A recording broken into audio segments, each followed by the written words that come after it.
Wendy Joy with Alberta Human Services. I would like to begin by acknowledging that we are on the traditional territory of Treaty 6 First Nations. Thank you for joining us today for the 5th Annual Minister of Human Services Inspiration Awards. These awards recognize remarkable Albertans for their efforts to end family violence, sexual violence, child abuse, bullying, and elder abuse. The name Inspiration Awards was chosen because of the way you inspire Albertans to take action and make a difference in their communities. This November marks the 30th anniversary of Family Violence Prevention Month in Alberta, and we honor the town of Hinton for starting Family Violence Prevention Month. The Honourable Irfan Sabir, Minister of Human Services, could not be here with us today and sends his regrets. I know he champions your work on the prevention of family violence. Ms. Nicole Goring, MLA for Edmonton Castle Downs, will preside over today's ceremony on his behalf. Also joining us today are His Worship Rob Mackin, Mayor of Hinton, the Honourable Judge John Higgerty, and our Deputy Minister of Human Services, David Morehart. We thank all of you for being here today. I'm pleased to tell you about our MC, Edmonton poet Dawn Carter. Dawn Carter is a performance poet and a creative nonfiction writer. She explores themes of race, womanhood, mental health, self-empowerment, and self-discovery. Dawn was a regional finalist in CBC's 2005 Poetry Face-Off and has been published in View Weekly, Other Voices, and Contemporary Verse too. In her workshops, she creates collaborative and compassionate spaces for writers of all ages to confidently write and share their truths. I'm delighted that Dawn will share some of her poetry with us before she takes on the role of MC. Ladies and gentlemen, please welcome Dawn Carter.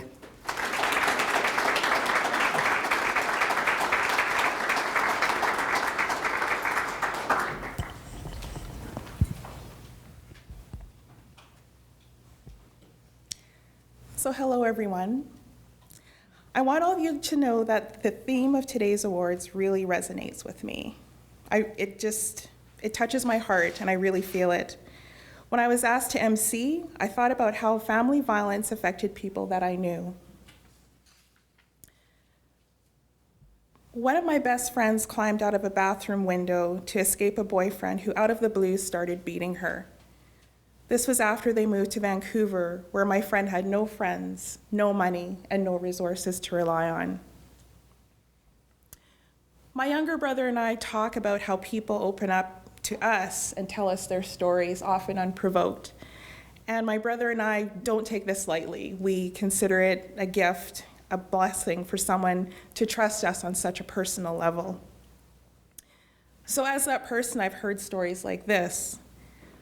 My new coworker at a downtown bank asked me to walk her to the bus stop in front of what used to be the AGT building. She told me her ex-boyfriend was stalking her. Sure enough, he showed up pleading his love to a woman terrified, barely 90 pounds, barely 5 feet tall.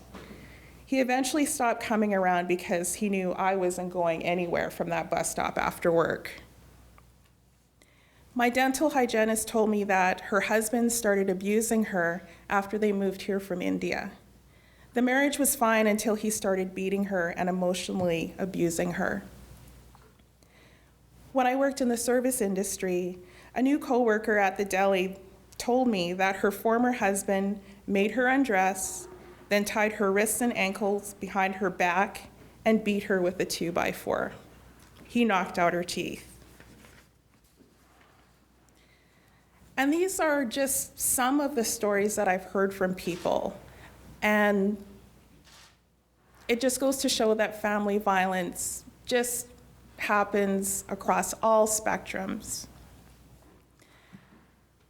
What I do want to say is that I've since reconnected with my bestie from Vancouver, who has established herself as a professional in the not-for-profit community. The man who harassed my friend at the bus stop stopped coming by because law enforcement got involved to protect her. My dental hygienist left her husband and had enough money to buy her own house. My friend at the deli smiled at me every day at work with the most beautiful, brilliant smile. I never would have thought she went through such suffering. My point is, with support, we get through. Family violence affects all of us. We're all in this together. So I will share some of my poems. I'll share two. My poems are personal, and I wrote them recently because they talk about getting to a place where life is finally really good. So my first poem is called Resolving the Cartesian Split. I didn't expect to live so long. Let me explain. My Cartesian split extended into dreams. I could not recreate my own face. 3 eyes, a slanted mouth, a sunken head. I expected to be hit by a bus, to slip off into a silent seismic shift of indifference, a neutral and uneventful rapture, for depression and a dearth of self-worth to kick me off of the earth it convinced me was flat, that the sun revolved around the earth, and that I didn't matter much. So when angels in white t-shirts whispered and washed my feet, hid me from unseen dangers beyond hospital doors, I knew. When I asked for directions in dreams and received them in cityscapes devised by my own mind, I knew. When I spelunked in tunnels, wearing a broad-brimmed hat and a houndstooth coat, I knew something was up. I didn't expect to live so long. For one doctor to say, well, for a woman of your age, and me thinking, yes, I made it. For another to say, yes, you're actually going into menopause. And me thinking, do I throw a party or something? For the cashier ringing in my wine to say, that's not gray hair, those are silver beams. I didn't expect to plan my life 2 months in advance, let alone a year, to look forward to a 50th birthday. I didn't expect to fall together. I, the universe, the tiny seed, the big bang, me.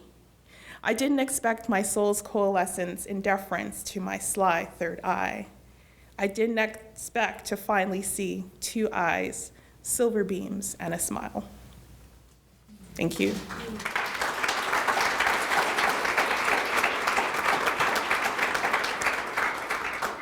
Whew. Okay, I was talking to MLA Nicole Goring earlier, and she said, you're gonna make me cry, and I'm like, no. And I'm like, I'm making myself cry. Okay, composure. My second poem is called Outlast, and I named it after, you know those boxing shorts that have Outlast on the front? So this is the poem Outlast, and there's a quote that I took from David Hick, a U of A biologist on reversing climate change, but I thought it was really relevant to just life itself, and he says, there are thresholds, and once they are crossed, you can't go back. I have outlasted the garam masala in my cupboard, the desiccated basil, the mislaid mint, the crumbs collected under the stove that thought it beyond my strength to shift. I outlasted the drippy kitchen taps, the beige horizontal blinds that rattled my nerves in high winds, abandoned by a tenant who thought they were peachy keen. I outlasted the guy who left the communal shopping cart by his door, the young man training for the firefighter's exam, and his girlfriend, surprised I could afford rent on my own. The 2 students who stuffed their out-of-town families into their suite for holiday dinners. I outlasted the neighbor who lent me a spare fuse and envied my dishwasher, realizing the builders condemned singletons in bachelor suites to hard labor and dishpan hands. I outlasted 2 coats of paint on my fake balcony, 10 seasons of the 4-story elm, greening, glowing, and blowing. I outlasted a front door painted Pepto pink, recast a more sedate slate blue. I've outlasted an aesthetics minimalism, thinking 3 hots and a cot were all I deserved. Yes, I outlasted a mattress bought brand new, discovered the merits of memory foam, and have a box of wine glasses ready for dinner parties. I have outlasted the man handy enough to install the chain on my door a year before I asked the courts to restrain him, but allow him the dignity of a job. I have outlasted all-hour baths crying because a friend told me if it wasn't for her, it would be me. Then in the next breath, I was a one-night stand and nothing more. Yes, I outlasted days of washing away his words. I outlasted the neighbor who 3 sheets to the wind yelled, "Hey, where do you think you're going?" And me knowing his pennies couldn't afford the rent in my head. I outlasted the feeling that I'd forever be stateless, trapped within the walls I constructed with tears and ash, never finding the threshold that once crossed would ring my footsteps true, familiar, and sure, and the walls would hold up my name. I have outlasted the bounced checks, burned out apartment lights, the burgeoning brightness of Canada Day fireworks just down the hill in Kingsman Park. So let's see who lasts longer, these built walls of concrete or the amaranthine shelter of my own creation. Thank you.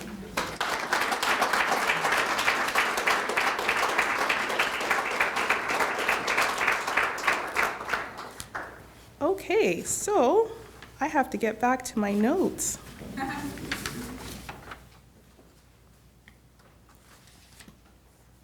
So, now on to the awards. I'm very pleased to be your MC today. We are here to recognize leaders who are doing important work to end family violence in our communities. We are also here to celebrate our successes. We have a diverse group of individuals from across the province who set an extraordinary example for others to take action and be part of the solution.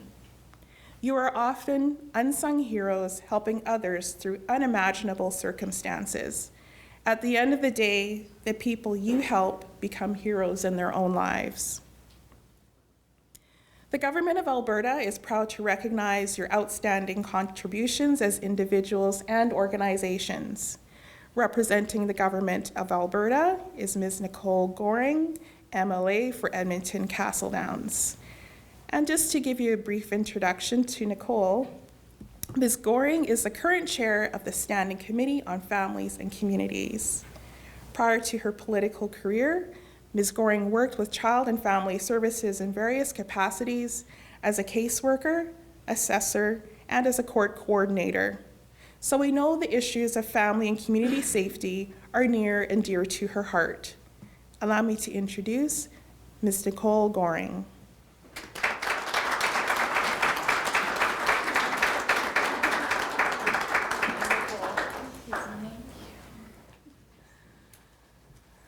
Thank you, Dawn, for that very kind introduction and for sharing your very powerful poems with us this afternoon.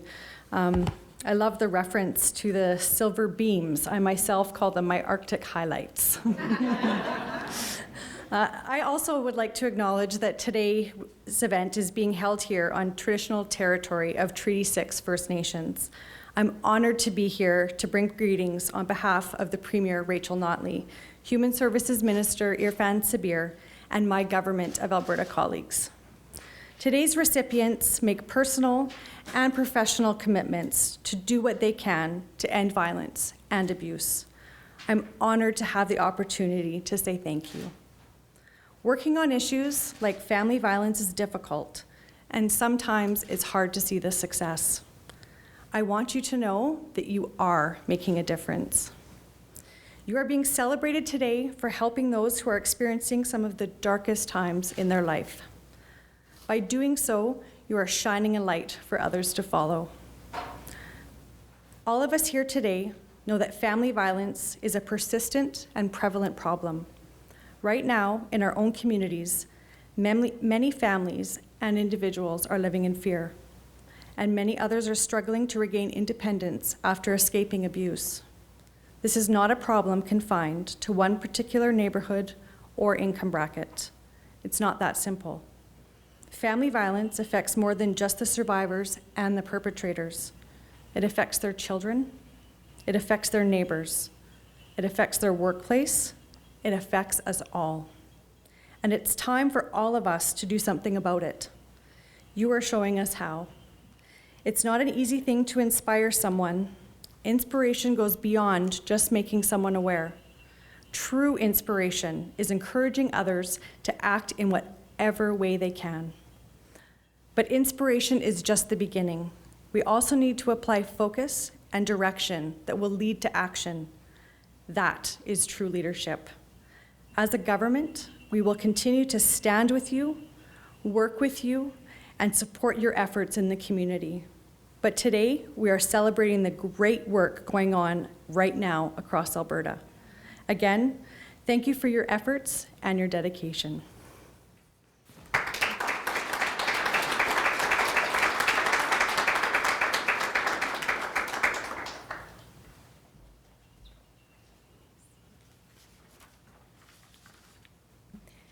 Thank you so much, MLA Goring. Oh, but please, come back. You're going to be giving away these lovely plaques today. So, these are the plaques. They were hand-carved by inmates in the Fort Saskatchewan Correctional Centre. We recognize these inmates for the changes and inroads they are making in their own lives through the variety of educational, vocational, and mental health programs at the Correctional Centre. So now we'll start by giving away our first award, the Individual Leadership in Family Violence Prevention. We have 3 exceptional Albertans in this category. I would like to remind our award recipients to come to the front and stand beside Nicole to accept your award when I call your name. Our first recipient is Rita Chaluba. Rita, if you could please come forward.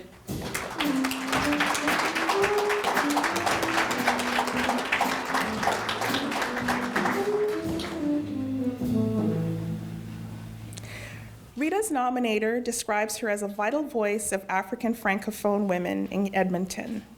A member of the Alliance Jeunesse Famille-de-l'Alberta Society, Rita has mentored immigrant women in their work to prevent family violence. Rita works across linguistic and cultural communities in Edmonton to help them develop strategies to eradicate family violence. She continues to play a vital role at the Society, volunteers at the Jerusalem City Church, and volunteers at the Advisory Committee of Building Protective Mechanisms Project. We praise Rita for helping many African Francophone women to break the silence around family violence. Ladies and gentlemen, Ms. Rita Chaluba.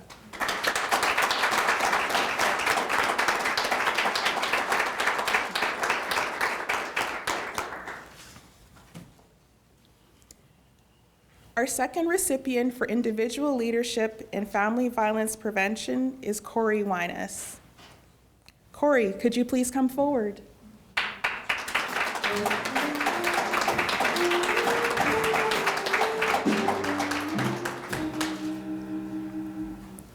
Corey works to reduce family violence and keep vulnerable youth off the streets and supports families dealing with sexual and gender identity struggles.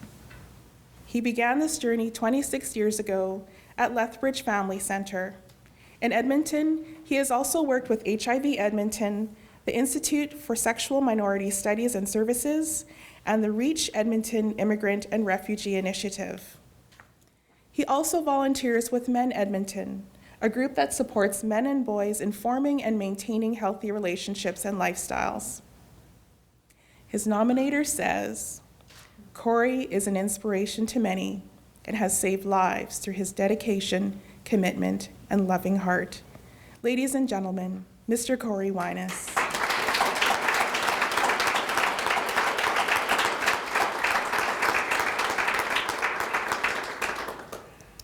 Our third and final recipient for individual leadership in family violence prevention is Vic Lanchin.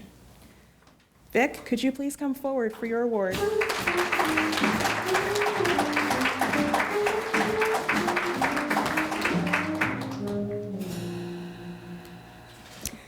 Vic Lanchin is the Community Programs Manager of the Ethnocultural Council of Calgary. He is one of the founders of the Men's Action Network of Calgary, or MANC, a grassroots violent prevention group. MANC, a group of ethnocultural, immigrant, and Indigenous men, supports families through primary prevention activities. Vic also coordinates SHARE, Sustaining Healthy and Awesome Relationships, a domestic violence prevention initiative. Vic played a key role in the Alberta Men's Survey, the results of which were just released on November 2nd, just in time for Family Violence Prevention Month. The learnings from this survey will help inform community approaches, strategies, programs, and services to work with Alberta men. Vic's nominator says, Vic's kindness, thoughtfulness, and vision encourage both men and women to become involved in the difficult work of changing social norms and promoting equality among people. Ladies and gentlemen, Mr. Vic Lanchin.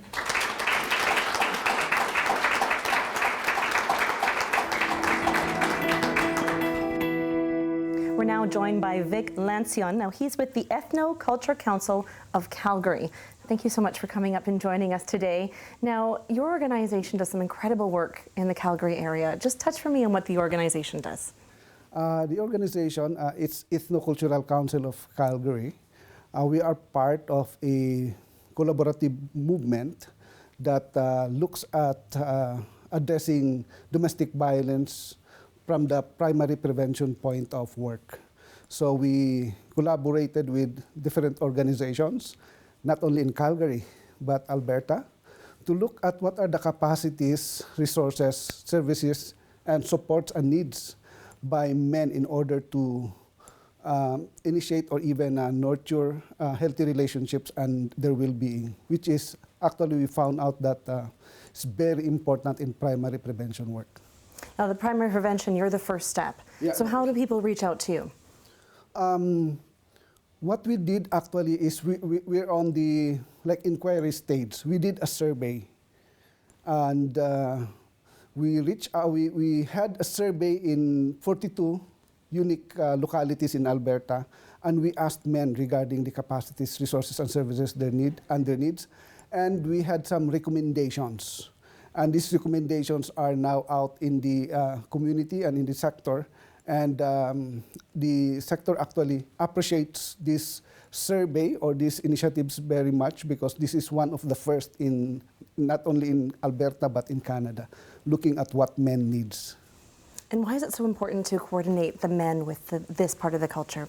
Yeah, it's very important because, for one, in domestic violence, men are usually tagged as the source, but in conversation, they are not usually included.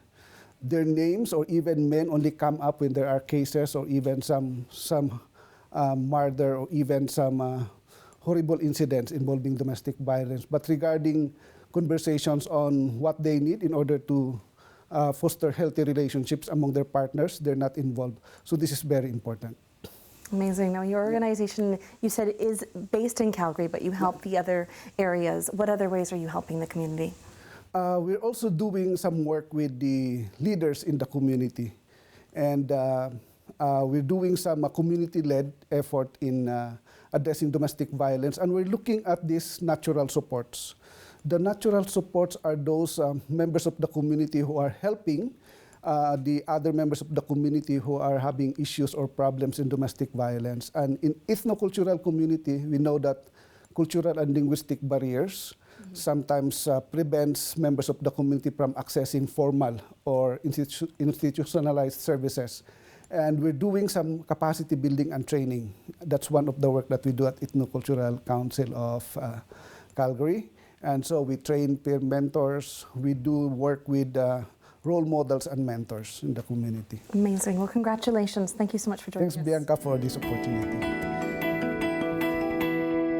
We have deserving recipients of the Inspiration Awards in the next category, which is Group Leadership in Family Violence Prevention. First, I'd like to call forward Alyssa McDonald, Kelly Smith, and Ron Lebsack, members of the Central Alberta Regional Vision for Nonviolence Coalition. Could you please come forward to accept your award?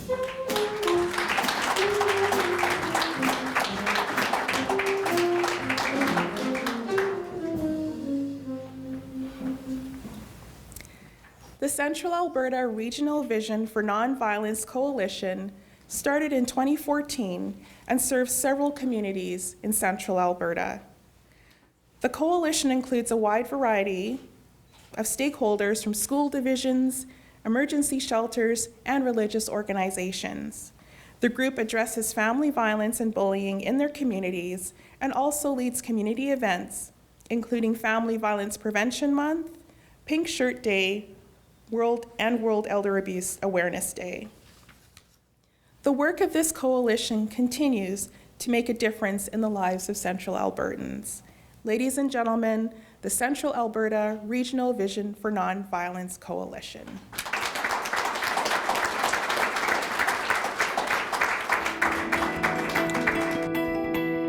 We are now joined by Alyssa McDonald. Now, she's with the Central Alberta Regional Vision for Nonviolence Coalition. Now, this is a very new organization. As you just told me off camera, you started off to the side of your desk in 2015. Walk me back through how you began. So the Sylvan Lake group has been meeting for quite a few years, but we were asked to share what we did with some other communities around us. And from that, I kind of had the idea that a regional group might work for our area. We're small communities, we're all doing it off the side of our desk. And so we decided to hold our first conference, and then at that conference ask the group if they'd be interested in doing a regional group. And there was overwhelming support for that at the conference. And so with that, we held our first meeting in 2015, in the early part of 2015, and we've just grown from there. We are now 13 communities strong. Now, incredible work's being done. As you said, it was already being touched on in all these different communities, but what exactly are you guys working on? What projects do you focus your energy on? So we have projects, so during the Family Violence Month right now, we're working on the Red Rose campaign, we're working on the Red Silhouette campaign. We have activities throughout the year for the elder abuse. In the June 15th awareness, we do stuff for Pink Shirt Day. We've created binders for the regional communities so that they all have the same information in them. And families move from one community to another in our area quite frequently, so we wanted the messaging to be the same from one area to the next. And so we've created marketing tools that they would see, you know, from one place to another, and it would all be similar. How important is that to go from, you know, to have that same message, but also to be making people realize that Central Alberta, you guys are a community. You're in Sylvan Lake, but you're together. Oh, for sure. So we've really found that working together as our smaller communities has been really beneficial for lots of different projects that we're working on. But I think that when our families see that no matter what community in our area that they go to, that they can find the same information and the same supports, and that we're all working together collaboratively, I think that means a lot to people because they know that no matter where they go, they can get the information and resources and supports that they need. And so new. What's the plans? Yeah. What's the next step? So new for sure. So we were very lucky this year to get a grant in the spring of 2016 here, and we were able to hire a coordinator. So some of the work's come off the side of my desk, and we're really building the foundation of this group so that we can sustain it in the long term. So we're working on our vision and our terms of reference and all those fun things right now so that the group stays no matter who's around, because, you know, staff turnover and things, we want it to keep the sustainability. So we're just going to keep growing in our area and inviting communities to be part of it and creating things that, you know, will work for our communities. Congratulations. Yes. Thank you so much. Thank you. The second group recipient for group leadership in family violence prevention is the Alberta Alliance for the Safety of Animals and People. Please welcome Tim Battle and Patricia Mamick from the Alberta SPCA, Deanna Arthur from Wynn House, and Jeff Wilkes from A Safe Place Women's Shelter. Could you please come forward for your award?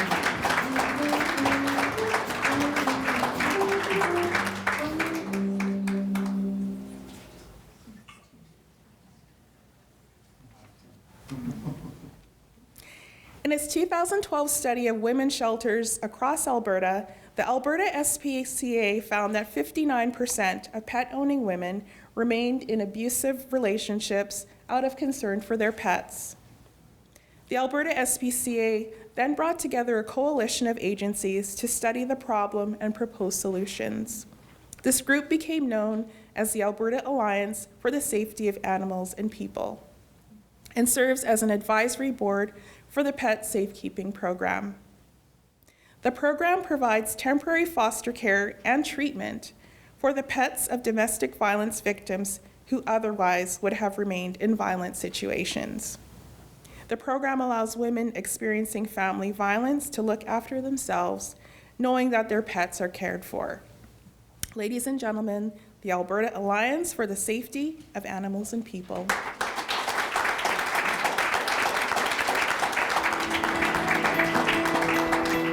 We are now joined by Tim Battle, and you are the Alberta Alliance for the Safety of Animals and People, Director of Education. Now, congratulations for today.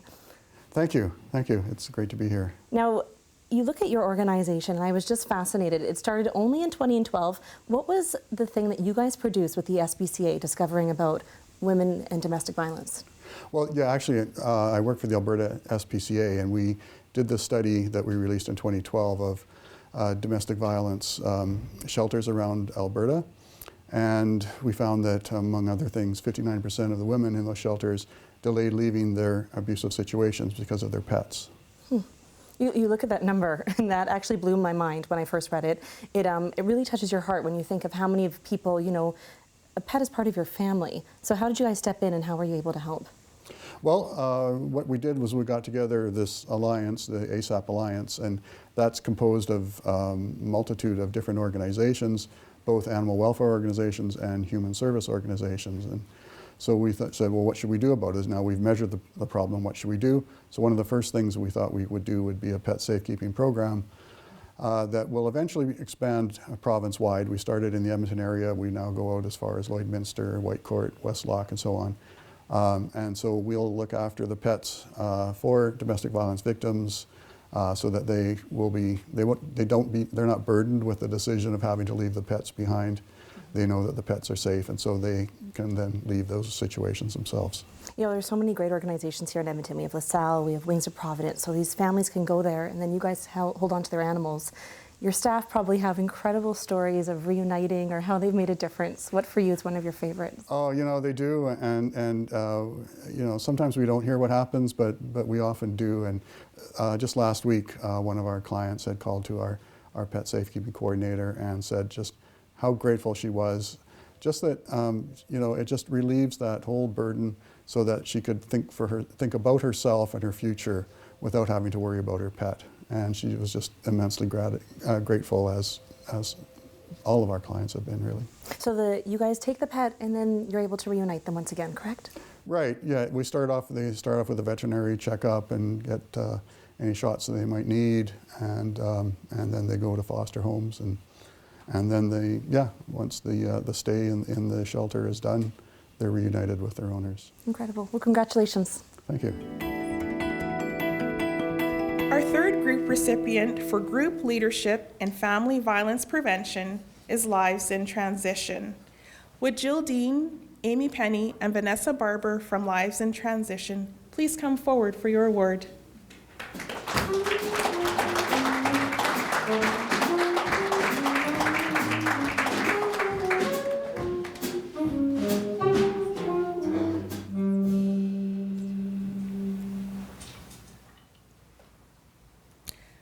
Lives in Transition offers a 30-week program dedicated to women whose greatest barrier to employment is family violence.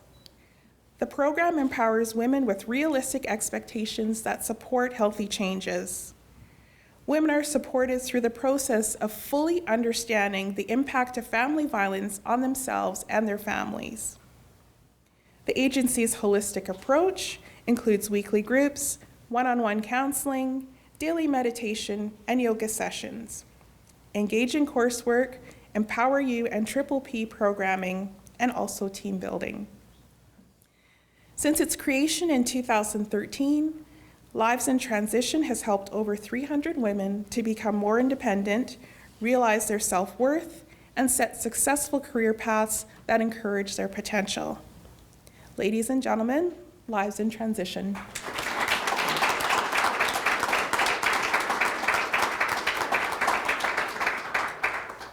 So before I go on to the next category, I'd like to thank a few folks.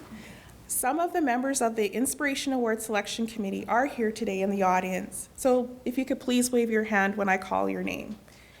Allison Downey D'Amato. Allison, could you please raise your hand? Thank you. Michael Hoyt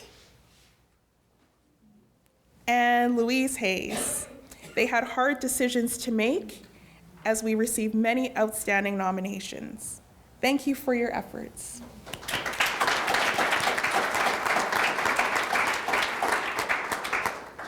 Okay, Nicole, let's go on to the next award. So our next category is Business Leader in Family Violence Prevention. Scott Murray, the Vice President of the Edmonton Eskimos, is accepting an award on behalf of Len Rhodes. Scott, if you could please come forward to accept this award.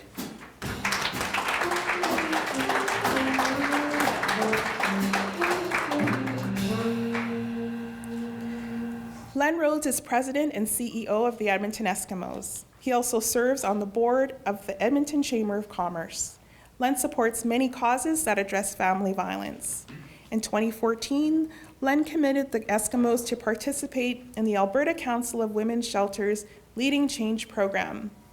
Eskimo players trained in gender-based violence prevention with the goal to engage and mentor young men in local high schools. Len has used his influence to have over 1,300 pairs of shoes donated to women and children in Wynn House of Edmonton. Len has also courageously shared his personal story as a child who witnessed family violence in his home, a story he kept secret for many years. Knowing he could make a change because of his position as a business leader, he began to share his story. It has resonated with the community and serves to provide hope and inspiration. Ladies and gentlemen, on behalf of Mr. Len Rhodes, Scott Murray, VP of the Edmonton Eskimos.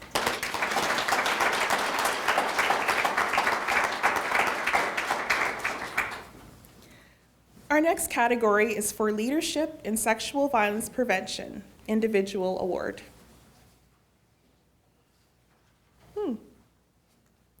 I'd like to call Jill Green forward.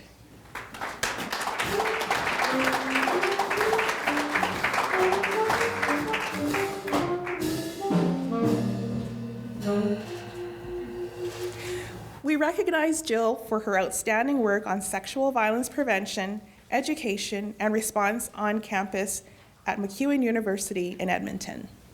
Jill was instrumental in developing Alberta's first standalone sexual violence policies at a post-secondary institution at MacEwan University. She is also a founding member of MacEwan's Sexual Violence Prevention and Education Committee and Sexual Violence Response Team. Jill also coordinated efforts with the Sexual Assault Center Edmonton to organize and deliver sexual violence prevention and education training for MacEwan students and faculty. Jill is a catalyst for positive change on campus as she works to engage and empower faculty and students in a supportive, encouraging, and compassionate manner. Ladies and gentlemen, Ms. Jill Green.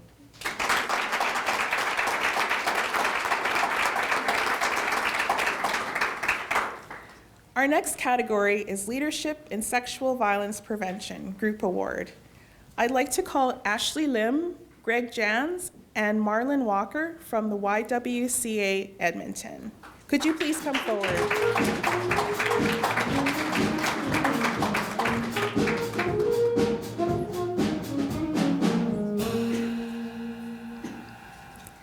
YWCA Edmonton works to build a world of equality, opportunity, and choice for women. Most of their clients are women or girls, and most have experienced violence. In 2015, the YWCA provided approximately 2,100 counseling sessions to clients, most of whom were low income or below the poverty line. The YWCA also increases awareness around violence prevention and engages men and boys through the Walk a Mile in Her Shoes events. Every December, the YWCA also hosts their annual Rose campaign to commemorate the National Day of Remembrance and Action on Violence Against Women. Ladies and gentlemen, the YWCA of Edmonton.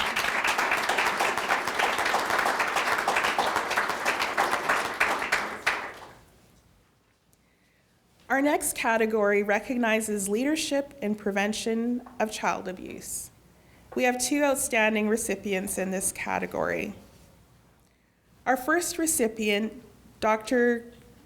Karen Dushinsky, has shown exemplary leadership through her work with the Sexual Assault Center of Edmonton. Karen, could you please come forward?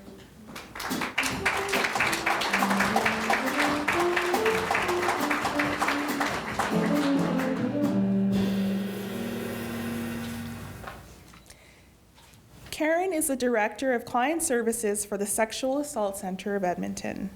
She leads and mentors her agency's professional team of trauma therapists. Karen also provides ongoing training for Edmonton Police Services, University of Alberta students, and various community agencies. She has devoted much of her career to providing trauma counseling and support to sexually abused children and adolescents and to their family members. Karen's down-to-earth counseling style puts clients at ease, and she makes genuine and lasting connections with them. Ladies and gentlemen, Dr. Karen Dushinsky.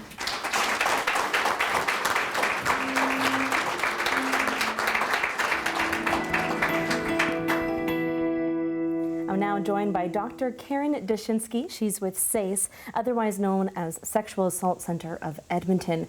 Well, congratulations. This is an individual category that you are winning today.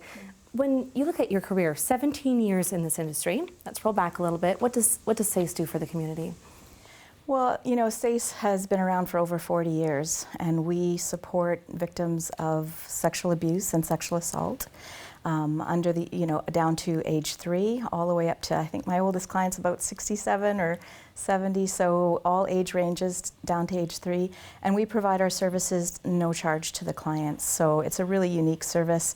We're specialized in the area of sexual violence, and because of that, we're able to advocate for our clients in different ways. And I'm just really proud of the work that we've done over the years. Your staff are very proud of you. I had an opportunity to speak to some of them, and they were discussing with me the challenges that you face every day, but also how you've rose to the occasion. You created a food bank, the incredible work that you do at Christmas. So just touch to me on how this really has had to be a situation where you've had to give more than just therapy to these clients. What's the food bank like, and how have you created that? Well, I think we were just recognizing a need, and some of our clients aren't close to the traditional food bank, the Edmonton Food Bank, and being able to offer some cans of food here and there, and our staff are incredibly generous, and we do the work much undervalued in our community. And so the people that are there for the right reasons, which means that they just really love the work that we do, and they believe in the work that we do, and they are inspired as much by our clients. So those are really the people that inspire all of us every day to continue with. You touched on it a little bit earlier on about the clients and the different age ranges that we have here.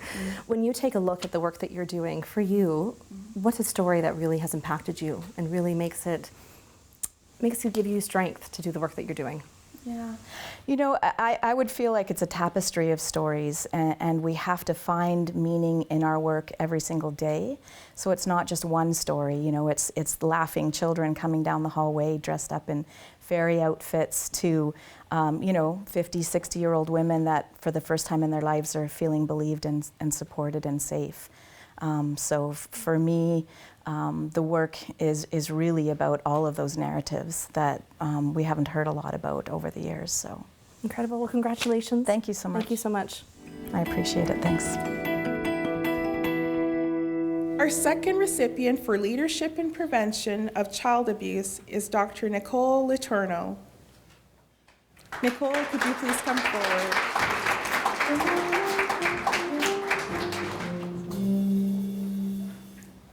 Nicole is a leading nurse researcher and community health promotion advocate. She is committed to preventing family violence and promotes healthy family relationships. She is a professor of the Faculty of Nursing and is the Alberta Children's Hospital Foundation Research Chair in Parent-Infant Mental Health.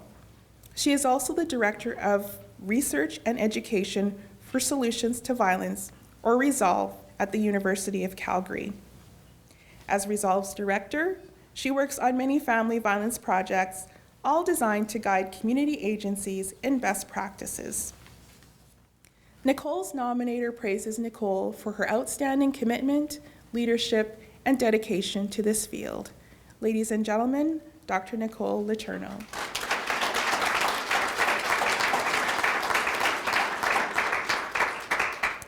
So before we get to the next category, a shout out to the band, the AB Trio.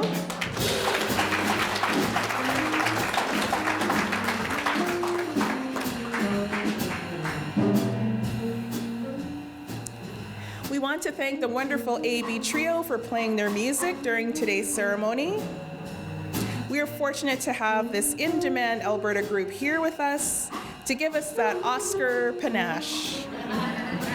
The AB Trio members are, on percussion, Tom Bennett.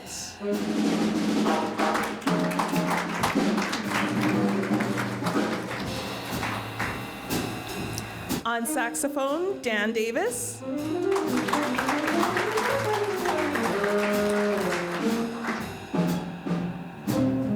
And on double bass, Josh McCann.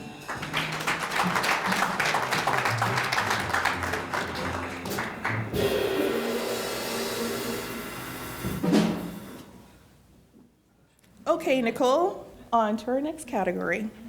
Individual leadership in the prevention of bullying. And we have 2 recipients in this category. The first recipient is Amy Janot. Amy, could you please come forward for your award?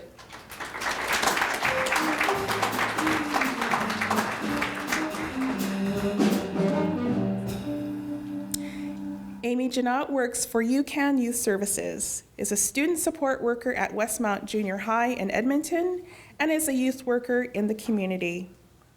She deals with issues of family violence, sexual abuse, and bullying. Her nominator states, Amy goes above and beyond the call of duty with our students as she looks to support them in every facet of their lives. And Amy's manager praises her ability to be empathetic when needed and kick butt when necessary. Ladies and gentlemen, Miss Amy Janot.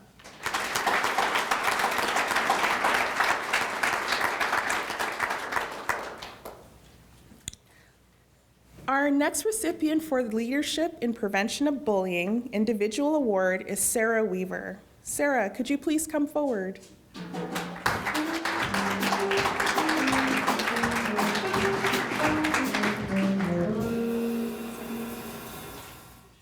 Sarah Weaver is the Youth Services Supervisor at the Boys and Girls Club of Lethbridge and District. Sarah has organized events for I Stand Against, which aims to minimize bullying and abuse. This year's theme for I Stand Against was LGBTQ abuse and discrimination.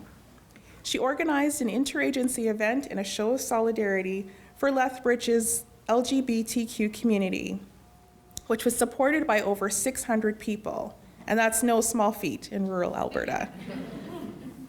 We praise Sarah for her contagious energy and compassion and for being a champion of those she supports. Ladies and gentlemen, Ms. Sarah Weaver.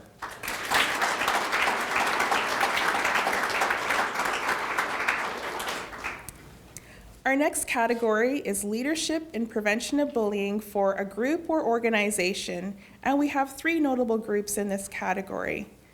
The first group recipient is Dare to Care. Lisa Dixon-Wells and Kim Edwards, could you please come forward for your award?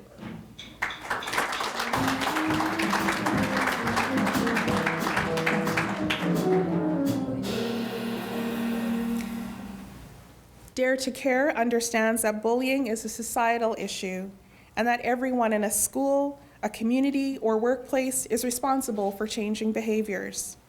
While originally created to tackle school-based bullying, The Dare to Care program is used by other community groups and organizations. Their nominator says their methods and approaches are especially effective in helping children and youth understand the impact of bullying behavior and how to counter it by creating an environment of respect in their schools. Ladies and gentlemen, Dare to Care.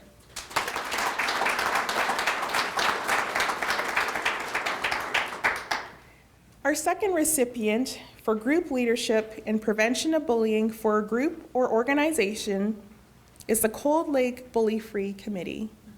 Alan Milne and Melanie Haru, could you please come to the front to accept your award?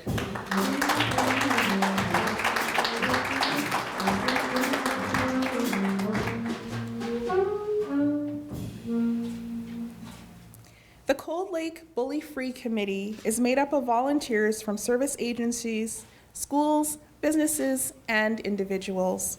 They address bullying as a social ill that requires community solidarity to defeat. And the committee has grown into one of the most recognizable organizations in Cold Lake.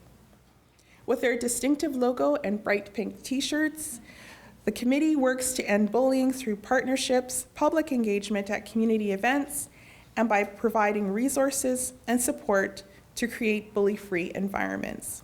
The committee's Pink Day Walk this September saw a record-setting 470 participants, including members of law enforcement, students, and the public. Ladies and gentlemen, the Cold Lake Bully Free Committee.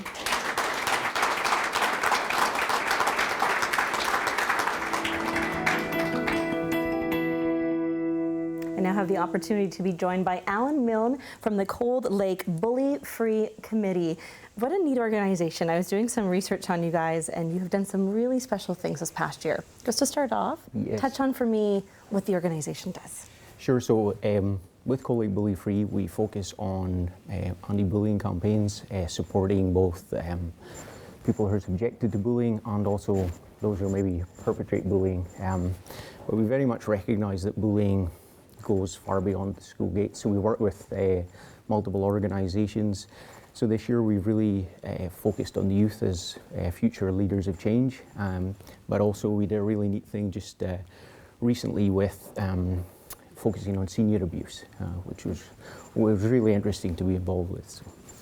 Just both sides, you know, you have the children and the seniors, so both sides of the equation. With the children, you did some really special things this year. Why is it so important to be building this organization in your community? Sure. So in Cold Lake in particular, there's we always have a refocus in September. So just after the kids go back to school, that first week they're back, we really want to draw the attention back. Just things that maybe slipped over the summer, and just really reinforce those positive behaviours. And that's when we hold our annual bully-free walk down Main Street in Cold Lake. Incredible numbers this year, I was seeing. Yes, it's probably, I think it's our biggest year to date. So it was wonderful to be part of. So. And for you, why do you do this? What inspires you with this organization? It was one of the things I said I would always do when I moved to a new community, was really try and embed myself into it, and Bully Free really struck a chord with me, and it's one of the committees I love to sit on and be really involved in the community. That's we really do a lot of wonderful work. So. What's the plan? What's the next step, would you say? So we have a film festival coming up, so we've encouraged particularly our teen youth to put together some short films. So we have our film festival coming up very, very soon. So we're pretty excited about that, and then we're starting to focus on our objectives for 2017. Amazing. Well, thank you so much, and congratulations. Thank you. My pleasure. The next recipient in the Leadership in Prevention of Bullying for a group or organization is the Canadian Red Cross Respect Education Program, Alberta team. Daniela Rojas and Christina Hoff, could you please come forward for your award?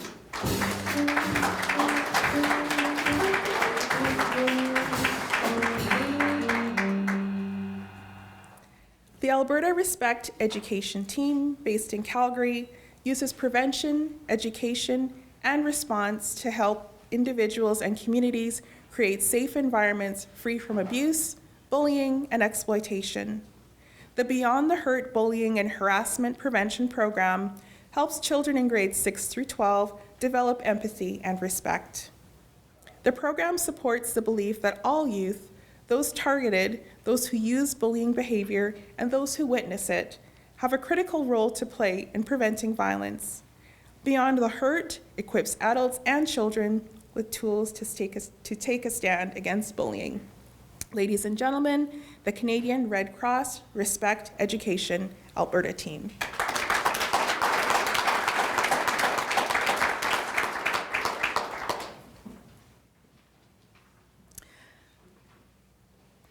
Our next category is Leadership in Prevention of Elder Abuse for a group or organization. Our first recipient is the Elder Abuse Resources and Supports team. I'd like to call forward Rochelle Charles, Katie Mann, Elizabeth Lay, and Chris Simonson from the Elder Abuse Resources and Supports team from Catholic Social Services.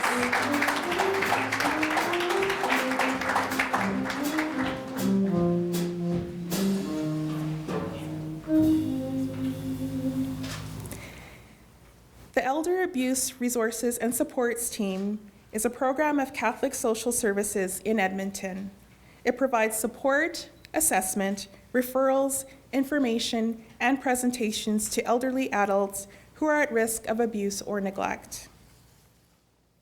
They are helping to end family violence for a particularly vulnerable population by providing practical support, such as creating safety plans, helping seniors to get protection orders, and attending court hearings with seniors. Their nominators praises them for their excellent work in helping elderly victims of abuse realize they do not have to live in an abusive situation. This can be difficult since the perpetrator is often a family member. Ladies and gentlemen, the Elder Abuse Resources and Supports team.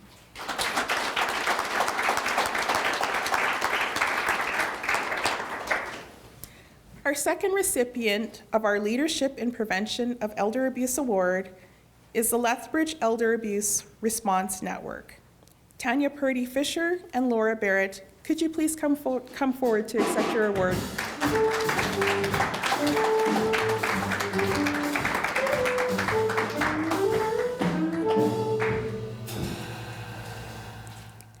This network of organizations provides a coordinated community response to elder abuse in Southwest Alberta.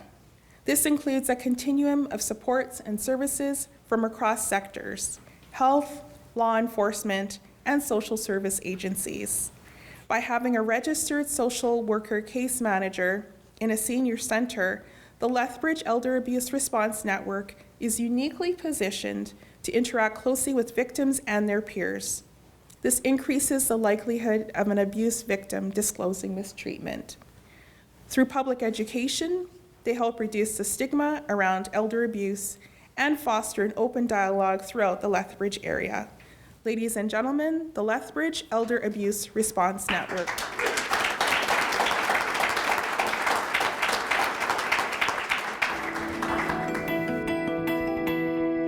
We are now joined by Laura Barrett, and she's from the Lethbridge Elder Abuse Response Network.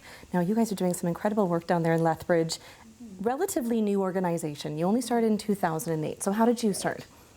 Our organization actually started just off the sides of desks for a member of the Lethbridge Police, the Senior Citizens Organization in the city of Lethbridge.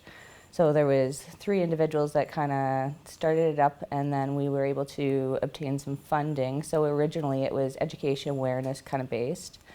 And then we ended up getting funding through grant funding to hire a coordinator, which is now our case manager, and then just more recently, coordinator position. So those people can work with them, like people in the community, work on the education awareness portion of things, that sort of thing. Such a big component for you, the peer coaching and the training. Right. So what does that consist of? We do a lot of education out in the community for both professionals as well as the seniors and those that may be affected by elder abuse. But we also do a lot of stuff in-house and trying to build the program through policy work and all of that to kind of get things moving in the right direction. There is no legislation at this point, so we do what we can with the groups that we've got, but it's a multidisciplinary team of different community agencies that are involved. So we've got 27 or 29 members, I believe. So everything from Meals on Wheels to the police to everything that get together on a regular basis and work together to tackle these elder abuse issues, I guess. Now, as you progress and only being around since 2008, what do you think will be the next step? I think sustainable funding would be wonderful because then we can plan for the future, right? At this point, it's just grant funding that goes kind of year to year sort of thing. The most that we've had is a 3-year grant. So, I mean, that's a big improvement from what we had originally, which was nothing, but that ongoing funding and I think some legislature, so we've got some concrete regulations as to how to deal with these kind of situations probably would be ideal. Mm-hmm. And then now you support Lethbridge, but and also the neighboring communities. Yeah, we do have a fairly small area that we serve in terms of the rural communities. But I mean, if we could expand that, there is also more and more networks popping up around Alberta. So they've been multiplying over the past several years since we began ours.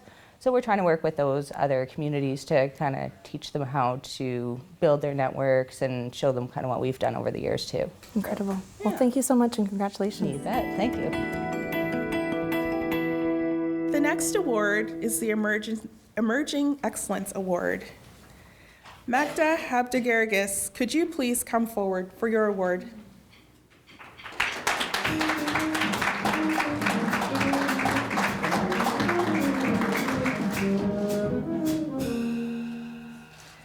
Magda Habdagargis is a second-year political science student at the University of Calgary. When she was a Bishop McNally student, Magda volunteered as a youth champion with the Sheldon Kennedy Child Advocacy Center and helped her create hope for young people affected by sexual abuse. She now sits on the Education Committee at the center and volunteers at the Distress Center on the University of Calgary campus. Most recently, Magda participated in the Planning Committee for the Youth Forum for the International Congress for the Prevention of Child Abuse and Neglect Conference held in Calgary in August 2016. Magda's nominator states, Magda is a confident, dedicated young citizen with outstanding leadership capacity. Ladies and gentlemen, Magda Habdagargis.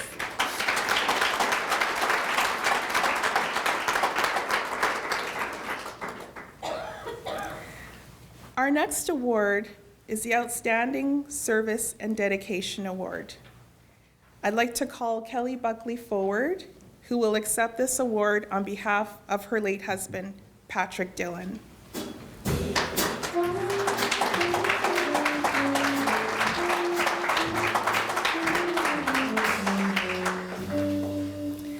Patrick Dillon was a champion of family violence prevention with a focus on engaging men and boys as allies. In 2011, Patrick joined the Alberta Fatherhood Initiative, which promotes engagement between fathers, grandfathers, uncles, brothers, or any other man who plays an active role in a child's development. When he took on the role of provincial coordinator, Patrick took it from a fledgling organization to a provincial project. He traveled throughout Alberta, building networks and engaging men to be active in the prevention of family violence. Kelly will share a few words with us now.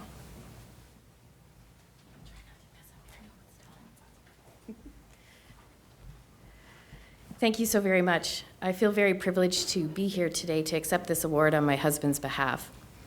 As some of you know, Patrick died in March this year after a brief and sudden illness. His loss has been felt by so many in our province, and I am so touched that his life is being celebrated with this Outstanding Service and Dedication Award. In many ways, being here today is like coming home, coming full circle. Patrick and I met because of our family violence prevention work, and his life has certainly been my life's best part. To have him honored in this way is so meaningful to me. When Patrick and I met, we were both regional family violence and bullying prevention coordinators. He was located in Red Deer and I was in Medicine Hat, and we both had the opportunity to work with and become close friends with the creator and architect of these wards, Deborah Herford. After we married, our careers changed and shifted and brought us to Edmonton. Patrick remained committed to these awards and to ending violence in our community and province. Deb is now in Florida doing her PhD, and when I phoned to tell her that Patrick had been selected to receive an Inspiration Award, she started to cry and told me that Patrick was exactly who she had in mind when she conceived of these awards. I would like to extend my heartfelt gratitude to the members of the Calgary Domestic Violence Collective and the team at Men Edmonton for nominating Patrick for this award. I know without hesitation that Patrick would think there no higher honor than one given by his colleagues and friends, and he would be so moved by this tribute. Patrick dedicated his life to the service of others. It was truly a calling for him, and he was so deeply engaged in violence prevention work, so committed to creating change and seeing the results of what that change could bring. It is perhaps Patrick's passion for life, passion for service, and passion to make his corner of the world a better place that I miss most. This wasn't something that Patrick could turn on or off either. His passion for others was who he was, and it shaped everything about him. He was a role model for us all in how he lived the motto, do what you love and love what you do.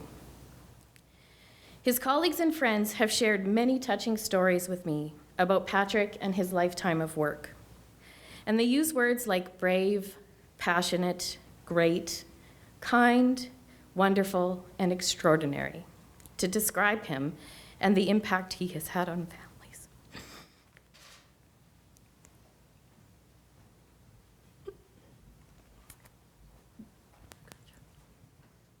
And the impact he has had on families, programs, and communities.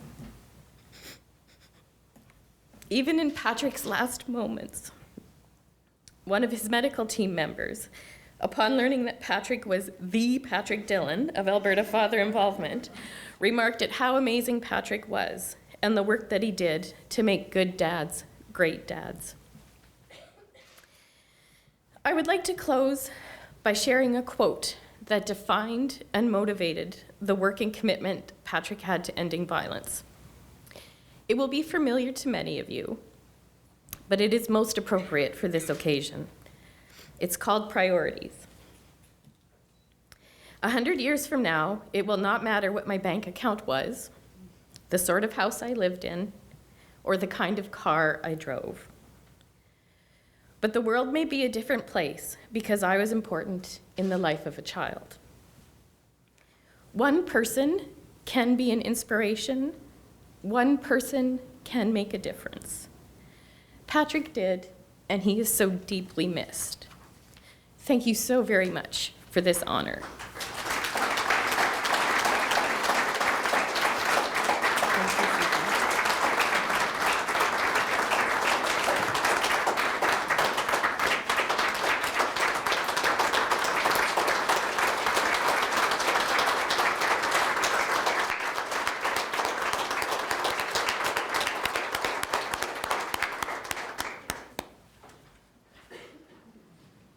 Thank you, Kelly, for your touching words. We have 2 more awards to present. The first is the Lifetime Achievement Award, which goes to Susan Scott. Monique Offrey, Executive Director of Discovery House, will accept this year's Lifetime Achievement Award on behalf of Susan. Monique, could you please come forward to accept this award on Susan's behalf?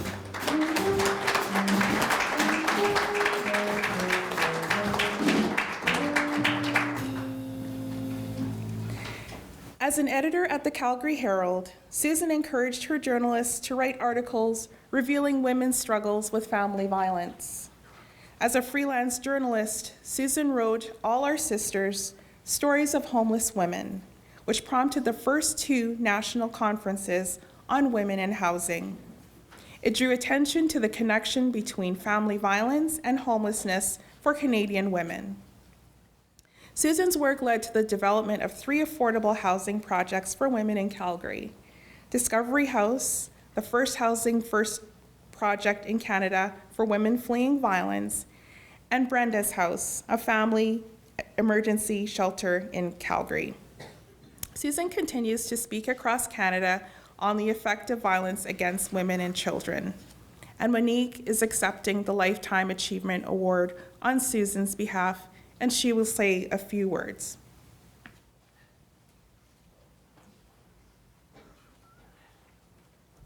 Thank you, Dawn.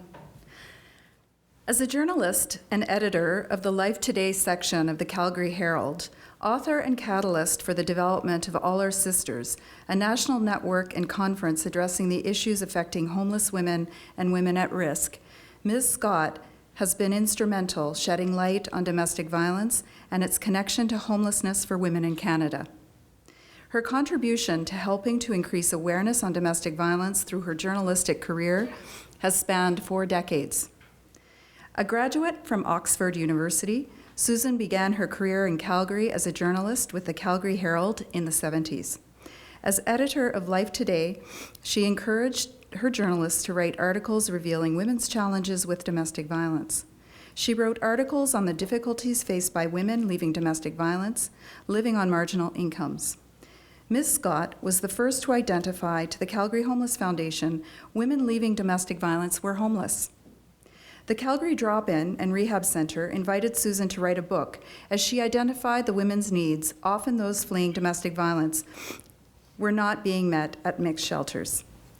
With the help of an Alberta Foundation for the grants, All Our Sisters, Stories of Homeless Women was published in 2007 by the University of Toronto Press. Susan interviewed over 100 women between Vancouver and Ottawa for her book. With her compilation of stories, Susan was able to communicate the issues faced by her subjects in real versus academic terms. She accepted numerous speaking engagements across Canada, as felt that she owed it to the women who had shared their stories.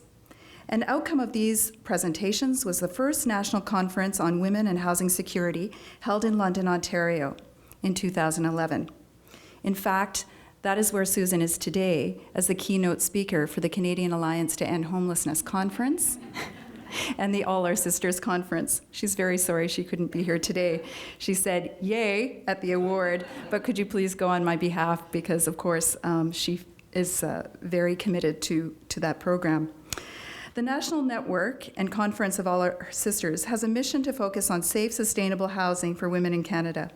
Through dialogue, research, events, and lived experience, the network promotes security of housing and safe communities for all women in Canada. The 3rd annual conference, as I've mentioned, is taking place as we speak. Through her fundraising efforts, Susan made sure that women in Calgary of lived experience were able and have been able to attend this conference. She's truly acknowledged as the grandmother of this movement. A key topic of Susan's presentations is the effect of violence on women and children and the trauma that occurs as an outcome of the experience. According to Susan, there is a battlefront in our homes, our bedrooms, and our kitchens.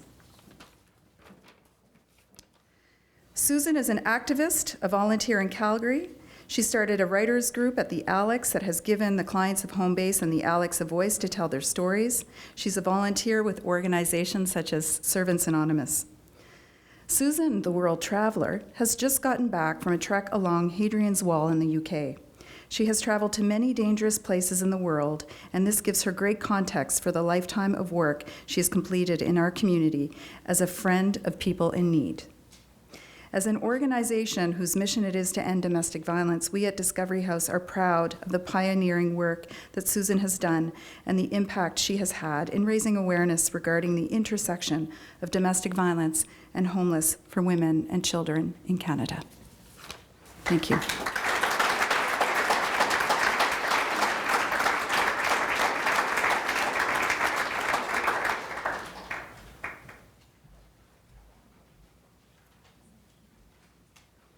Thank you, Monique. The final award we will present today is the 30th Anniversary Award for Leadership in Family Violence Prevention. What's special about this award is that it goes to an entire community. Family Violence Prevention Month in Alberta started in 1986 when concerned Hinton citizens started the Community Awareness Stop Family Violence Month. Many members of the YES board were involved in these efforts, including Lori Phillips, and the Mayor of Hinton. The group formed the Hinton Society for the Prevention of Family Violence to raise awareness about family violence and abuse, and this grassroots effort inspired the Alberta Legislature to officially name November as Family Violence Prevention Month to support family violence prevention as an ongoing provincial initiative. I'd like to call forward the Mayor of Hinton, Rob Mackin, and Lori Phillips, Board Chair of the Yellowhead Emergency Shelter for Women's Society, to accept the award for leadership in family violence prevention.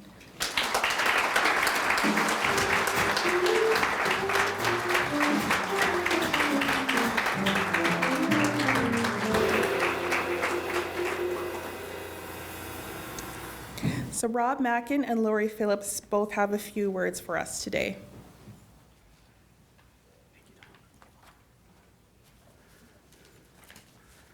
Thank you, Dawn. It's an honor to be here amongst so many great recipients. So 30 years ago, it was a grassroots movement of concerned citizens who formed the Hinton Society for the Prevention of Family Violence, the first of its kind in Alberta, in response to the incidence of violence that was occurring in our own community and our region.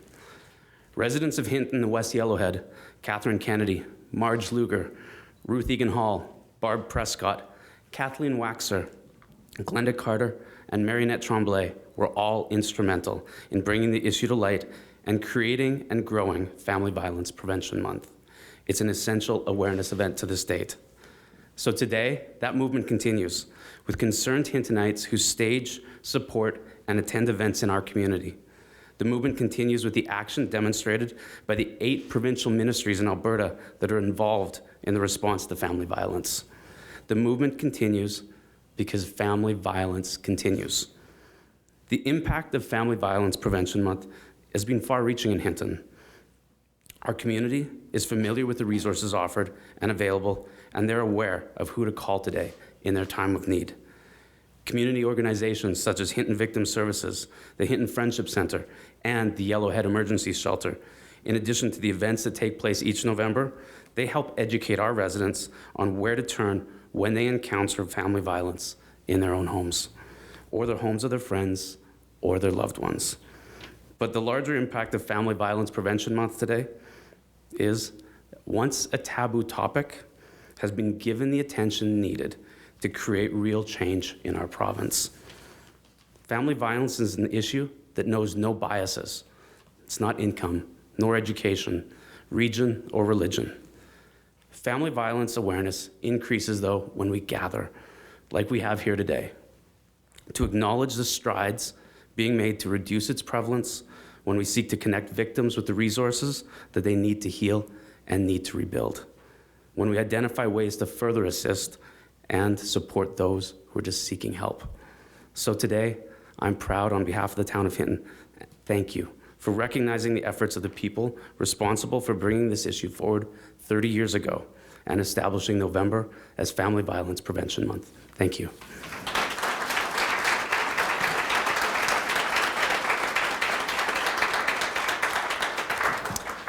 Hi everyone, my name is Lori Phillips and I have the honor of being the chair of the Yellowhead Emergency Shelter for Women's Society. I want to thank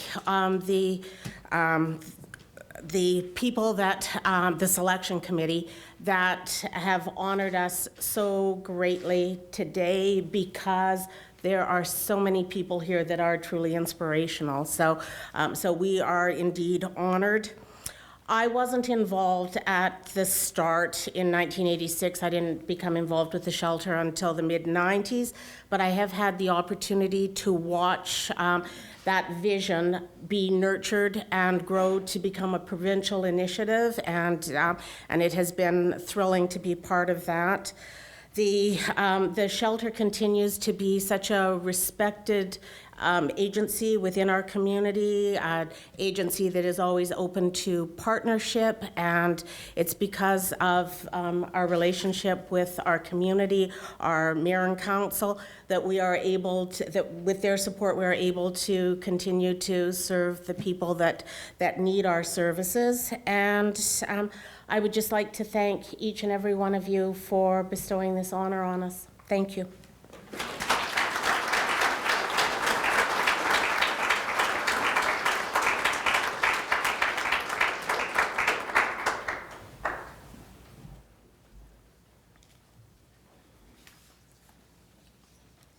So that concludes the awards that we were handing out today. We are so pleased to be here in the beautiful and historic Government House.